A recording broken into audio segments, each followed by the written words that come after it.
Yang kembali lagi di Propaganda, program sepak bola Untuk Anda. mantap. Di segmen kedua tadi kita membahas soal Piala Dunia 1982. Betul? Yang ada cerita unik soal si Sheikh Syekh Fahad. Fahad. Nah, di segmen ketiga ini khusus karena kita sebentar lagi akan menyambut Piala Dunia 2022 ini di Qatar. Nah, udah ada 2 episode ya Kak ya? Berarti kemarin di 1930 dan 1934. Iya, jadi di gelaran 2 edisi Piala Dunia pertama. 2 edisi yang pertama. Nah, sekarang kita bakal bahas berarti Piala Dunia yang ketiga yaitu pada Piala Dunia 1938. Gitu. Nah, pada 2 edisi awal selalu ada masalah yang mengikutinya. Betul, maklum gelaran baru gitu, Gelaran ajang baru. Tapi masih mending sih itu kan diikuti sama masalah. Nah, Saya pernah nonton videonya ini Kak, Firsa Besari. oke. Ada yang naik gunung, dia diikutin sama makhluk halus. Oh, masih mending diikutin kesalahan ya daripada Iya, diikutin makhluk terus. halus. Yang bikin serem adalah, jadi dia ikutin saat turun dari gunung. Setelah turun dari gunung, masih diikutin tuh. Oke. Terus dia naik mobil si Jan. Biasanya. Si orang Krunya jahat. juga. Naik mobil ngebut, masih diikutin Kak. Masuk masih ngelayang, udah ngebut. Ada di kamera aja. Nggak ada nyerita doang. Oh, oke, jadi. Wah, diikutin sama makhluk halus itu. Sampai akhirnya kesusul. Saat kesusul, makhluk halusnya bicara sesuatu Kak. Apa tuh? Kijang memang tiada tandingan. Kenapa jadi iklan Kijang? Jadi iklan Kijang, saya juga menyesal. Ternyata itu langsung saya report konten tidak benar. Aduh. Kalau di Bandung sih lagi rame ini Kak, yang lagi diikutin sama Depok kolektor palsu. Ah. Ada daerah-daerah mana Cimindi gitu kalau nggak Oh, salah. jadi itu modus baru. Modus baru untuk begal ya, Iya, siang-siang lagi. Iya, mengerikan. Tadi sampai mana ya? Ini kita ngomongin ini podcast apa sih? Nah jadi Kita gelaran selalu ada ketiga. masalah gitu Betul. intinya ya di Piala Dunia 2 pertama, termasuk di edisi yang ketiga ini. Kak. Ya, kita akan bincangkan beberapa masalah lah ya di gelaran Piala Dunia yang udah masuk edisi ketiga ini. Nah, yang pertama nih ada soal tuan rumahnya nih. Jadi Piala 19 yang pertama nih di 1930 di Amerika Selatan, kemudian 1934 di Eropa, maka sejatinya Piala Dunia 1938 atau yang ketiga ini harusnya digelar lagi balik lagi Ke Amerika Selatan, jadi gantian. Gantian, Karena mungkin waktu itu pesertanya juga dari belahan dunia. Cuma di situ aja. Iya betul. Nah hal ini membuat beberapa negara seperti Argentina dan Uruguay berambisi untuk menjadi tuan rumah lagi. Jadi kalau yang pertama kan di Uruguay. Betul. Nah akan tetapi si FIFA ini justru memberikan mandat kepada Prancis. Bukan pada Soeharto memberi mandat. Waduh, mungkin itu nanti. Karena ini kan tahun 1938. Nah, waktu itu si FIFA ini justru ya pilih kasih lah kan yang kemarin di Eropa, sekarang di Eropa lagi. Waktu itu keputusan ini jadi mengecewakan si Argentina yang akhirnya memutuskan pundung dia. Iya, pundung. Dia memutuskan menarik diri dari turnamen aja. Nah Piala Dunia kan Juni ya. Betul. Karena kalau Agustus Biasanya. tuh bukan menarik diri Kak, Kenapa ya? menarik tambang. Wah, ya itu di Indonesia ya. Belum merdeka sebelum menarik kereta kerja. Aduh, belum Romusha ya. Kamu 3 tahun sebelumku merdeka. Tapi Shinzo Abe yang kemarin meninggal, Iya iya. itu kan banyak dirayakan ya, bahkan even sama orang Jepangnya. Ya ada Iya, beberapa ada yang partai yang gembira. Karena Shinzo Abe ini tuh, bener nggak sih Shinzo Abe? Iya benar Shinzo Abe. Ini tuh apa ya, golongan kanan. Oke. Yang fasis gitu lah, dan bahkan dia tuh pengen bikin militer Jepang ini tuh kembali bangkit lagi kan. Jadi kayak Kan militer Jepang nggak boleh kuat ya, takutnya dia ada niat ada mengulang bikin sejarah Rusia lagi ya. Nanti di Dago Pakar ya ada 2. Gua jelas. Kenapa ketawa ya? Padahal itu dark banget. Jadi si Shinzo Abe ini bahkan katanya nggak mengakui bahwa Jepang pernah ngejajah Ya, Korea dan Cina. Itu yang bikin marah mereka gitu. Jadi ya intinya mah si Shinzo Abe merasa bahwa itu bukan kesalahan Jepang. Oke. Jadi emang ini jadi tegang gini ya. Kenapa tiba-tiba ini? Menarik diri. Itu menarik diri. Iya. Nah kalau teman saya ada tuh kan udah keluar, dia tuh riuh banget. Aduh. Karena dia sukanya menarik perhatian.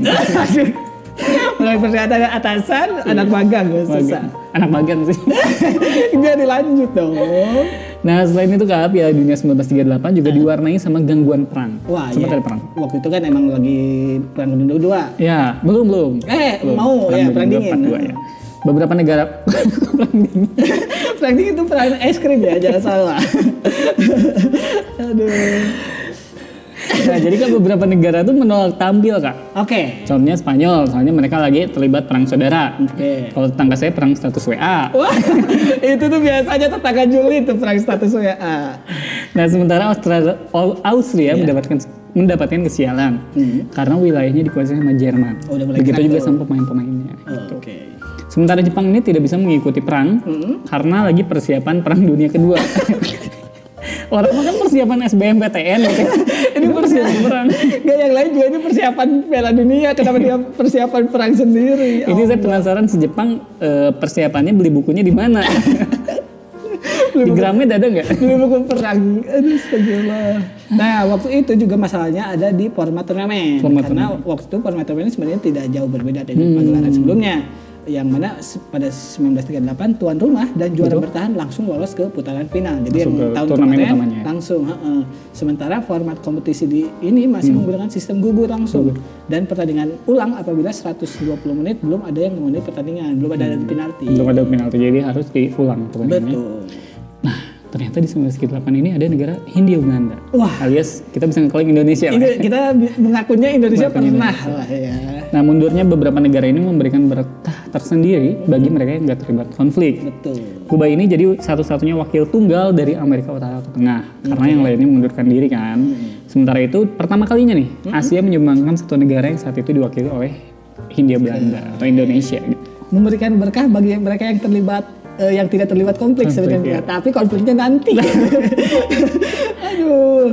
Nah, jadi waktu itu si Indonesia yang masih bernama Hindia Belanda, karena ya masih menjadi bagian dari koloni si Belandanya. Lagu kebangsaan pun waktu itu belum ada Indonesia Raya, yang mana lagu kebangsaannya Belanda berjudul Het Wilhelmus. Ini mirip sama lagu kebangsaannya Batavia, Kak. Oh, oke. Kan kalau Belanda tuh Het Wilhelmus, kalau lagu kebangsaan Batavia tuh Het dah.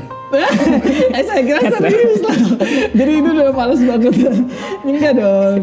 Dan ini juga satu prestasi gitu bagi klub ini, tim negara ini, karena udah 2 kali nih si Het Wilhelmus ini menggema, mengingat si Belanda juga lolos ke putaran jadi Belanda final. sama Hindia Belanda. Betul, ada 2 negara. Nah, skuad asuhan Johannes Mastenbroek itu membawa 17 pemain, Kak. Oke. Mereka berangkat menggunakan kapal MS Johan van Oldenbarneveldt. Oh, kapal ya dulu. Kapal laut, karena kalau dipakai kapal terbang takut diracun. Enggak, belum ada waktu itu kapal terbang. Jadi mereka ini berangkat dari pelabuhan Tanjung Priok, Kak, menuju Rotterdam. Jadi ke Rotterdam dulu, terus ke Paris. Mungkin ke Parisnya naik kendaraan darat. Iya, Gojek lah ya mungkin. Ya mungkin ada. Jauh Kak masalahnya, Kak. Mahal. Jadi perjalanan itu membutuhkan waktu kurang lebih 2 bulan. Untuk satu gelaran aja 2 bulan. Satu jalan tuh. Waduh. Nah, ada salah satu pemainnya namanya Tan Moheng dan kawan-kawan ini menginap di Hotel Duinoord di kota Wassenaar ini di Belanda. Oke, nah untuk mencegah adanya kecurangan nih, ceritanya nih si Jules Rimet saat itu menulis ada namanya Yves yang sang cucu untuk mengundi pertandingan yang akan dihadiri para peserta. Jadi takutnya ada pengaturan yang kuat sama lain. Betul. Nah, si tangan Yves waktu itu mempertemukan Indonesia melawan Hungaria di perdelapan final. Jadi waktu itu bermain di Stade Velodrome Municipal de Reims, Indonesia tumbang dengan skor telak 0-6. Secara kualitas Agak beda ya. Jauh ya. Meski kalah telak dan mengepak sayur terlebih dahulu. Ngepak koper dong. Kenapa ngepak sayur? Dia mau jualan. Iya kan? POC. Dia mau ngepak sayur. Nah, di Parongpong tuh ya, orang ngepak sayur. Gak ada ngepak koper. Tapi kan ini mau perjalanan pulang yang ngepak koper lah. Masa ngepak sayur? Ya emang dia gak boleh ngepak sayur di sana. Boleh. Mungkin di Prancis oleh-olehnya beli fettuccine. Saya nggak tahu. Nah, tapi skuad di Indonesia waktu itu tuh mengundang perhatian dunia. Keren. Hal ini disebabkan beragamnya etnis skuad Indonesia saat itu, Bhinneka Tunggal Ika. Keren. Di sana terdapat 2 pemain yang berasal dari Sumatera, 2 dari Ambon, 4 beretnis Tionghoa, 1 dari Jawa dan sisanya berdarah Belanda. Oh, jadi kalau dilihat dari look squadnya emang kayak bermacam etnis banget gitu. Ada Chelsea Island juga nggak usah. Wah, kenapa jadi Chelsea Island? Jadi kayak unik lah ya. Unik. Nah, tapi si cerita di Piala Dunia 1938 ini juga terkenal karena laga kerasnya. Jadi waktu itu ada laga Brasil melawan Ceko yang berlangsung sangat keras banget nih. Jadi ada 2 pemain Ceko yang menderita cedera cukup parah. Betul. Dalam pertandingannya yang hanya berimbang 1-1. Jadi ya diulang lagi pada akhirnya. Nah, top skor Piala Dunia kedua yang bernama Oldrich Nejedly mengalami patah kaki. Sementara penjaga gawang yang bernama František Vlanica mengalami patah tangan setelah terkena tendangan dari striker Samba Perasia. Jadi emang keras banget. Keras banget pertandingannya ya. Nah kalau si Nejedly ini kan harus keluar lapangan ya. Lain halnya dengan Planicka. Jadi bayangin Kak, waktu itu tuh belum ada pergantian pemain. Dan mungkin medisnya juga belum sebagus sekarang. Ya. Jadi kalau misalnya yang patah kaki ya udah dia keluar cuma 10 pemain. Iya. Sayangnya si Planicka ini kan kiper. Oke. Tangan dia patah. Kalau dia keluar gak ada kiper dong. Nah jadi saat itu dia memutuskan untuk bermain dengan tangan yang patah. Gila, kebayang dan mampu menahan skor imbang tersebut. Iya. Kalau teman saya nih ada yang dia maksain futsal, tapi bukan dengan tangan yang patah. Apa tuh ya? Tapi dengan hati yang patah. Baru putus. Jadi semangat lagi futsal. Kalau yang itu futsal gak ada gairah, bukan gak ada tenaga. Nah laga itu sendiri menghasilkan 3 kartu merah dan dijuluki sebagai Battle of Bordeaux. Waduh. Dan pada pertandingan ulang 2 hari berselang, Brazil ini akhirnya menang 2-1. Pengorbanannya ini ya. Nah ada yang keluar juga dari seperti biasa kalau Piala Dunia kan pasti keluar nama-nama terkenal. Betul. Nah dari 1938 ini keluarlah nama Leonidas dari Brazil. Leonidas ini bukan yang Sparta ya, beda lagi. 300 ya. This is Sparta. Nggak beda lagi. Ini Leonidas ini pemain top nih dari Brazil. Jadi sebelum kehadiran Pele, sebenarnya Brasil itu memiliki penyerang yang tajam dalam diri nama si Leonidas ini. Nah, pemain yang meninggal pada tahun 2004 ini adalah top skor turnamen dengan 8 gol. Di mana dia waktu itu adalah simbol dari sepak bola di tanah Samba, yang mana waktu itu filosofnya adalah bermain secara bersenang-senang. Iya. Katanya saking gembiranya bermain bola, dia tidak jarang sering melakukan hal-hal yang nyeleneh. Jadi kalau mungkin kita ingetnya Ronaldinho gitu sekarang mah, jadi sambil tersenyum bermainkan bola. Enakan gitu ya. Dilihatnya. Nah Kak, waktu menang di fase 16 besar melawan Polandia, Leonidas ini masuk lapangan dengan telanjang. Wah, enggak dong, telanjang belum beres Kak. Dengan telanjang kaki sebelum ditegur beneran nyeleneh gitu. Enggak gitu juga Kak. Dengan telanjang kaki sebelum ditegur oleh wasit yang memimpin laga. Dikira tarakan kali ya. Leonidas ini Kak bahkan sempat menipu wasit dengan mencelupkan kakinya ke lumpur Lapindo. Ke lumpur Stadion Della Mainau ya. Lapindo aja belum jadi lumpur. Lanjut dong. Nah, dan dia tuh akhirnya mencetak gol yang kemudian disebut sebagai stocking goal. Oh, jadi mungkin karena kakinya dicelupin ke lumpur, seolah-olah dia pakai sepatu pada kaki doang. Keren juga. Leonidas ini adalah otak dibalik terciptanya istilah bicycle kick. Oh, salto ya. Saat turnamen berlangsung, dia ini sering melakukan trik tersebut untuk mengguncang penonton yang hadir di stadion. Nah, trik terakhir yang dia bikin itu apa Kak? Trik yang dia bikin itu trik menipu masyarakat. Kenapa saya tiba-tiba ditembak ini buat ngeluarin jokes? Jadi kan si para wasit ini bahkan menyangka aksi Leonidas tersebut itu bertentangan dengan aturan FIFA. Karena belum ada. Dan dia melakukan hal-hal yang tidak biasa. Tidak biasa buat para pemain sepak bolanya. Nah, menariknya katanya si Leonidas ini pula yang menjadi penyebab gagalnya Brazil melangkah ke partai puncak. Jadi kan yang menang Italia gitu ya. Nah, ketika di semifinal melawan Italia, ada pelatihnya Ademar Pimenta justru tidak memainkan si Leonidas ini, padahal kan top scorer tadi. Si Brasil pun kalah 2-1 dan hanya bermain di perebutan juara ketiga. Betul. Nah, nggak diketahui secara jelas Kak sebenarnya kenapa Leonidas ini diistirahatkan. Apakah dicurigai terlibat anak buahnya, kita belum tahu. Wah, ya gitu mah beda lagi. Kita kan belum tahu sampai sekarang maksudnya gitu kenapa dia diistirahatkan. Dinonaktifkan mungkin ya. Ada yang mengungkapkan bahwa dia tuh cedera sebenarnya Kak. Oh, jadi emang karena kelakuannya mungkin ya, banyak yang recycle. Sama mungkin kayak Ronaldo tahun 98, dia tuh kalau nggak salah dimainin tapi lagi sakit gitu, sakit misterius gitu. Yang sampai sekarang kita nggak tahu. Nah, tapi ada juga yang bilang kalau Brazil ini udah terlalu pede buat masuk ke final, jadi Leonidas ini nggak perlu dimainkan. Jadi diistirahatkan buat final. Yang saya sebutkan tadi, nggak ada pemain cadangan. Aduh. Gitu. Jadi dia nggak bisa tiba-tiba main di tengah itu. Iya. Ada juga yang menyebut Brazil ini mendapat tekanan dari pemimpin fasis Italia waktu itu, yaitu Benito Mussolini. Keren juga. Nah, hilangnya si Leonidas ini memudahkan Italia untuk akhirnya melangkah ke final. Nah, di final ini si Giuseppe Meazza mengandaskan tim Hungaria, tim yang paling menghibur sepanjang turnamen dengan skor 4-2. Jadi si kemenangan ini membuat Italia menjadi negara pertama yang mampu mempertahankan Piala Jules Rimet. Karena dia juga menang di gelaran sebelumnya. Begitu juga prestasi untuk sang pelatih Vittorio Pozzo.